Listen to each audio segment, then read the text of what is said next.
A quiet evening in ancient Rome. In the ancient city of Rome, on a warm summer evening many centuries ago, the sun was slowly setting behind the seven hills. The sky turned soft shades of orange and pink, and the heat of the day was finally beginning to fade away. This is the story of Marcus, a simple potter who lived in a small apartment near the Forum, and how he spent one peaceful evening in the Eternal City. Marcus had lived in Rome all his life. He was not a senator or a soldier, not a merchant or a nobleman. He was a potter, and he made bowls and cups and plates from clay. His hands were strong from working the clay every day, and his fingers knew exactly how to shape the spinning wheel to create something useful and beautiful. On this particular evening, Marcus had just finished his work for the day.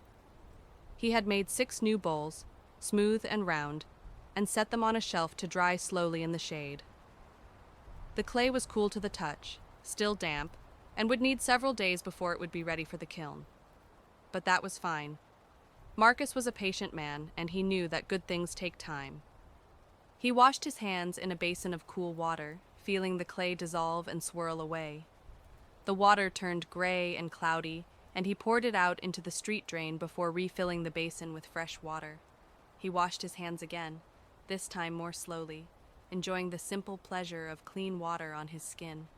His workshop was small but tidy. The pottery wheel stood in one corner, made of wood worn smooth by years of use.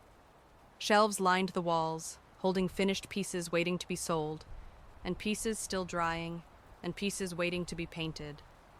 The floor was swept clean, though there was always a fine dust of clay that settled on everything, no matter how often he cleaned. Marcus stepped outside into the narrow street. The buildings rose up on either side, 3 and 4 stories tall, with small windows and wooden shutters.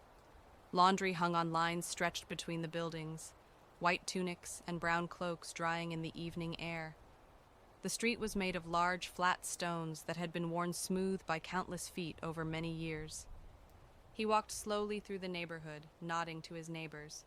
There was Julia, the baker's wife, sitting on a stool outside her door, mending a tunic in the fading light. She looked up and smiled at Marcus, and he smiled back. They had been neighbors for 20 years, and they knew each other well enough that words were not always necessary. A few doors down, old Gaius sat in his usual spot, his walking stick resting against the wall beside him. Gaius had been a soldier once, long ago, but now he was content to sit and watch the world go by. His eyes were clouded with age, but he could still recognize Marcus by his footsteps. "Good evening, Marcus," Gaius said in his rough, gentle voice. "Good evening, Gaius," Marcus replied, stopping to stand beside the old man for a moment. "How are you today?" "The same as yesterday," Gaius said with a small smile. "And that is not such a bad thing." Marcus nodded. He understood this wisdom. When you are young, you wish for change and excitement. When you are older, you learn to appreciate the comfort of sameness, the peace of knowing what each day will bring. They stood together in comfortable silence for a while, watching the street. A cat walked by, orange and thin, moving with careful purpose. A child's laugh echoed from somewhere nearby. The smell of bread baking drifted from Julia's shop, mixed with the scent of olive oil and herbs from someone's dinner. "I should go to the baths before they close," Marcus said finally. "Enjoy the evening," Gaius replied, and Marcus continued on his way. The public baths were not far, just 2 streets over and then down a short alley. Marcus had been going to the same baths for years, ever since he was a boy and his father had first taken him. The building was old but well maintained, with thick stone walls that kept the interior cool during the hot summer days. Marcus paid his small fee to the attendant, a quiet man named Lucius who had worked at the baths for as long as Marcus could remember. The entrance fee was just a few coins, enough to keep the baths running, but affordable for ordinary people like Marcus. The wealthy had their own private baths in their villas, but Marcus preferred the public baths. He liked the familiar routine, and he liked being among other people, even if they rarely spoke. He undressed in the changing room, folding his tunic carefully and placing it in one of the niches carved into the wall. The stone was cool under his bare feet as he walked into the first room, the tepidarium, where the water was warm but not hot. The bath was not crowded at this hour. Most people came earlier in the evening, right after they finished work, but Marcus liked to come a bit later when the rooms were quieter. There were only 3 other men in the tepidarium, and they were at the far end of the pool, talking softly among themselves. Marcus stepped down into the water slowly, feeling its warmth envelop his legs, then his waist, then his chest. He sighed deeply, feeling the tension of the day begin to ease from his muscles. The water was clean and clear, heated by the great furnaces below the building. The Romans were very clever about such things, Marcus thought, not for the first time. They had built pipes and channels and heating systems that brought warm water to every part of the city.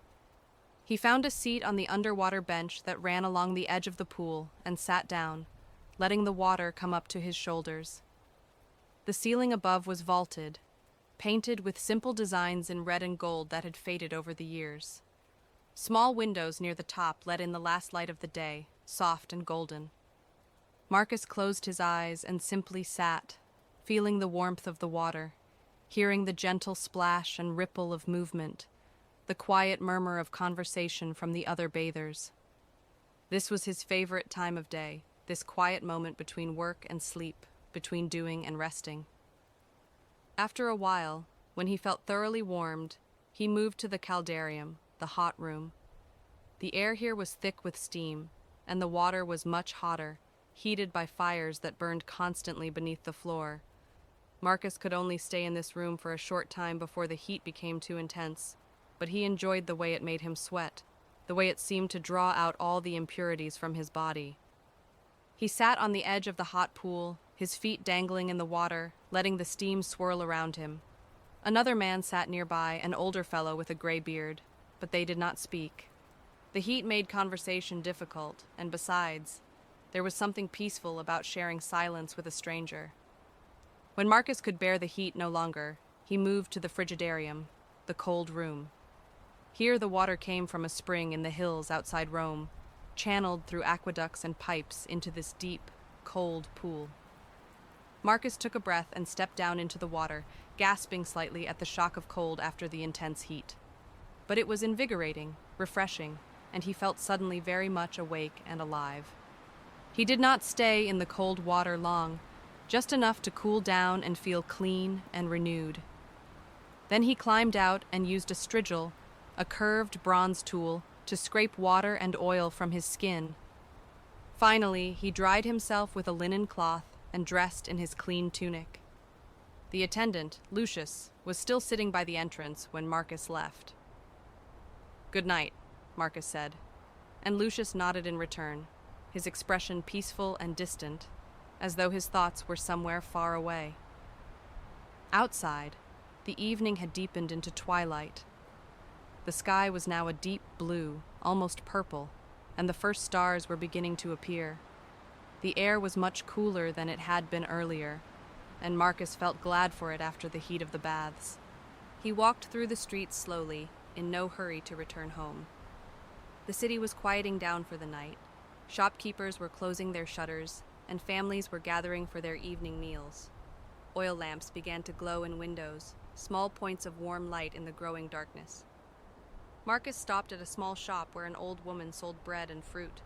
She knew him well, and she had saved a fresh loaf for him, knowing he would pass by after his bath. The bread was still slightly warm, and it smelled wonderful, like wheat and sunshine. "Thank you, Claudia," Marcus said, handing her a few coins. "You are welcome, Marcus," she replied. Her voice was like old wood, worn and warm. "Sleep well." "And you," Marcus said. He walked on, holding the bread wrapped in cloth. He broke off a small piece and ate it as he walked, savoring the simple, perfect taste of good bread made with skill and care. And when he reached his building, he climbed the stairs slowly. He lived on the 3rd floor, and the stairs were narrow and steep, but he had climbed them every day for so many years that his feet knew every step, every place where the stone was worn more deeply than others. His apartment was small, just 2 rooms. The first room served as both workshop and living space, with his pottery wheel and his shelves of clay vessels. The second room was where he slept, with a simple bed and a small table and a chest for his clothes. Marcus set the bread on the table and went to the window. From here, he could see across the rooftops of Rome, all the way to the Palatine Hill, where the emperor's palace stood, its windows glowing with lamplight. Beyond that, he could just barely see the curve of the Circus Maximus, dark and empty at this hour, waiting for tomorrow's races. But Marcus was not interested in races or palaces. He looked instead at the familiar landscape of rooftops and walls, at the smoke rising from cooking fires, at the way the last light of day was fading into night. This was his Rome, his city, and he loved it in his quiet way. He lit his own lamp, a simple clay oil lamp that he had made himself years ago. The flame flickered and steadied, casting a soft glow around the room. He took the bread and broke off another piece, eating it slowly with some cheese and a few olives. He poured himself a cup of wine, mixed with water as was proper, and drank it slowly. As he ate, he thought about the day, as he did every evening. He thought about the bowls he had made, wondering if they would sell well at the market. He thought about his neighbors, about Julia and Gaius, and all the other familiar faces in his street. He thought about the baths, and the warmth of the water, and the coolness of the evening air afterward. These were simple thoughts, not grand or important, but they were his thoughts, and they brought him contentment. When he finished eating, he cleaned his few dishes and put them away. He banked the coals in his small brazier, covering them with ash so they would stay warm until morning, when he could blow them back to life. He checked that his door was properly closed and latched. Then he went into his sleeping room. The bed was simple, a wooden frame with leather straps and a mattress stuffed with wool. He had 2 blankets, one light and one heavy, but at this time of year, he needed only the light one. He lay down on the bed, feeling its familiar comfort beneath him. The room was dark now except for the faint glow of starlight through the window. The city outside was settling into sleep, the sounds of the day fading into the deeper, softer sounds of night. Marcus could hear, very faintly, the sound of someone singing in a nearby building. The voice was distant and unclear, but the melody was gentle and slow, some old song that everyone in Rome knew. He listened for a while, feeling drowsy and peaceful. He thought about tomorrow. He would wake early, as always, and he would go to his workshop and continue his work. He would shape more clay on his wheel, he would talk to his neighbors, he would sell some pieces at the market perhaps.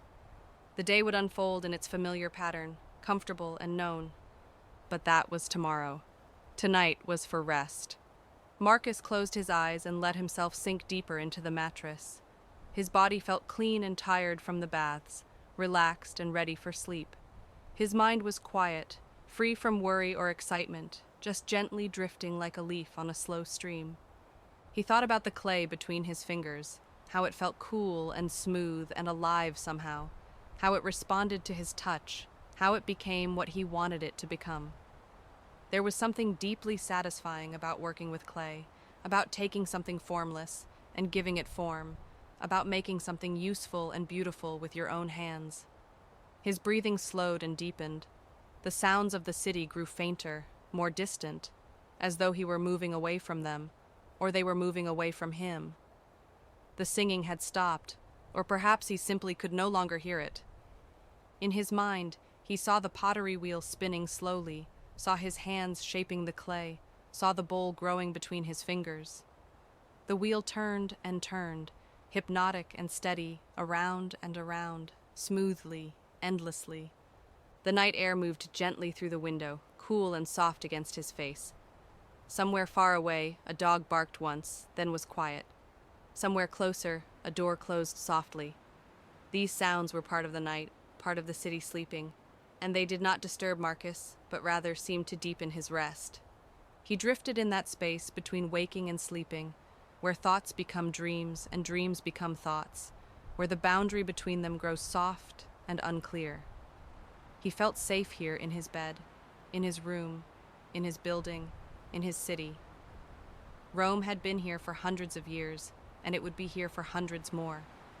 The stones of the streets would remain, worn smooth by endless feet. The hills would stand, the river would flow, and Marcus would wake tomorrow and make more bowls, and the day after that, and the day after that, in the endless, comfortable rhythm of his life. His last conscious thought was of gratitude, though he would not have used that word. He simply felt, in a deep and wordless way, that his life was good, that he was fortunate, that there was nothing he needed that he did not have. And then gently, like a boat drifting from shore, Marcus slipped into sleep. The lamp in the other room burned for a while longer, its small flame steady and bright. Eventually, as the oil was consumed, the flame grew smaller and smaller, until finally it went out, leaving only a thin trail of smoke that rose toward the ceiling and disappeared. The city slept around him. In 1,000 rooms, in 1,000 buildings, other Romans were settling into their beds, closing their eyes, letting go of the day. Some were rich and some were poor. Some were young and some were old. Some were slaves and some were free. But in sleep, they were all the same, all equal, all at peace. The stars moved slowly across the sky, following their ancient paths. The moon rose over the hills, casting silver light on the sleeping city. The streets were empty now, except for the occasional patrol of night watchmen, their footsteps echoing on the stone. In his workshop, Marcus's 6 new bowls sat on their shelf, drying slowly in the darkness. The clay was changing, very gradually, becoming firmer, preparing for the fire that would transform it into something permanent, something that could last for centuries, perhaps even outlasting the empire itself. But that was yet to come. For now, there was only the quiet night and the sleeping city, and Marcus in his bed, breathing slowly and deeply, far away in the world of dreams. In his dream, he walked through a garden he had never seen, but which felt familiar somehow. The garden was full of flowers whose names he did not know, and there was a fountain in the center that made a sound like gentle rain. The air was warm, but not hot, and there was a breeze that smelled of jasmine and roses. He walked along a path made of small white stones that crunched softly under his feet. There was no hurry, no destination, just the pleasure of walking through this beautiful place. He passed beneath an arbor covered with vines, and the dappled shadows moved across his face like cool water.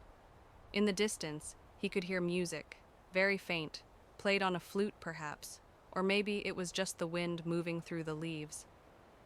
The melody was simple and repetitive, rising and falling like waves on a shore.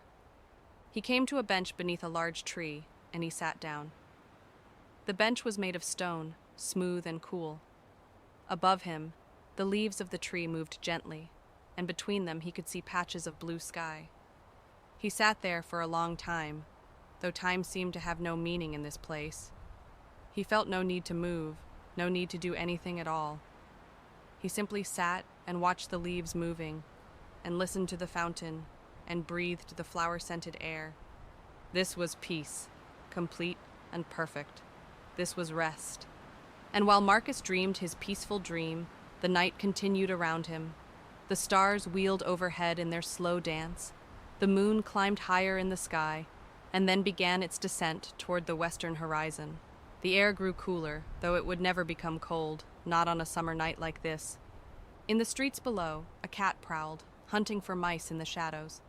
An owl called from somewhere on the Capitoline Hill, a soft hooting that carried across the sleeping city. The Tiber River flowed endlessly past Rome, as it had flowed for countless ages, carrying away today and bringing tomorrow. But Marcus knew nothing of these things. He was far away now, deep in sleep, deep in his dream garden, sitting on his stone bench beneath the whispering tree. And there he would remain until morning, when the sun would rise over the eastern hills, and light would flood through his window and wake him gently to another day. For now, there was only rest, only peace, only the deep and dreamless sleep that comes to those who have worked honestly and lived simply, and who have nothing to regret and nothing to fear. The night held him safely in its dark arms. The city sheltered him within its ancient walls. The earth supported him, solid and unchanging beneath his bed. And in this perfect security, Marcus slept on, as deeply and peacefully as a child, as the stars turned slowly overhead and the eternal city rested in the summer darkness. Sleep well, Marcus the Potter. Sleep well and dream of beautiful things. The night is long and kind, and morning is far away. There is nothing you need to do, nowhere you need to be. Everything is as it should be. All is well, all is peaceful, all is quiet in ancient Rome. And so we leave Marcus to his rest, and we close our eyes as well, letting the image of that peaceful city fade from our minds. We breathe slowly, deeply, feeling our own beds beneath us, our own pillows supporting our heads. We let our thoughts drift and scatter like leaves on a gentle wind. The story is done, but the peace remains. The peace of the sleeping city, the peace of the quiet night, the peace of rest and safety and home. Let that peace wash over you now, like warm water, like cool air, like the softest cloth. Let your body grow heavy and still. Let your mind grow quiet and empty. Let sleep come gently, naturally, like the setting of the sun or the rising of the moon. There is nothing to do now but rest. Nothing to think about now but peace. Nothing to feel now but comfort and safety. Sleep comes. Sleep is here. Sleep and rest and peace. Good night.